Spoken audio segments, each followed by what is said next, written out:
Welcome to Politics versus Philosophy. In an age of political polarization, it can be easy to withdraw.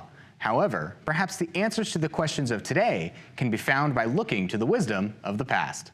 Every art and every inquiry, and similarly every action as well as choice, is held to aim at some good. Hence people have nobly declared that the good is that at which all things aim. These are the opening sentences of Aristotle's Nicomachean Ethics. But these words, written nearly 2,500 years ago, hold true today, especially as we try to answer some of the most turbulent and pressing questions in our current political landscape. To simplify Aristotle's words, when people do something, they do it for a reason. This reason, expressed or not, can be understood as the good. Now take this good and apply it on a societal level. That's how politics exists. We live in society, and because we live in a democratic country, everyone gets a say in how they want the country to go. Put another way, politics is about sweetening the bonds that unite us. However, political conflict arises when two different factions have opposite ideas of what this good is. As a result, compromises are necessary to continue the political project, else it devolves into violence.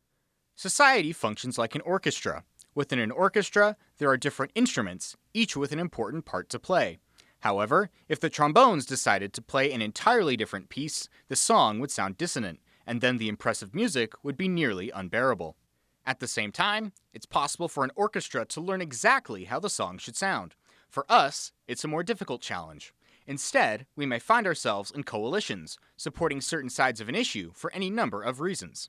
This is called our interests. In the American context, the founders discussed at length about how to balance those competing interests, leading to the creation of the Constitution. However, over time, while the Constitution has protected many civil liberties, a new form of politics has arisen, one that changes how we think about the political project entirely. Politics has shifted from one of common interests to a deeper question of identity. This deeper question regarding the human search for identity and meaning is a challenging one for our liberal politics to answer. However, as I asked people questions to learn more, one common thread began to emerge, especially following the assassination of Charlie Kirk. Charlie was my voice.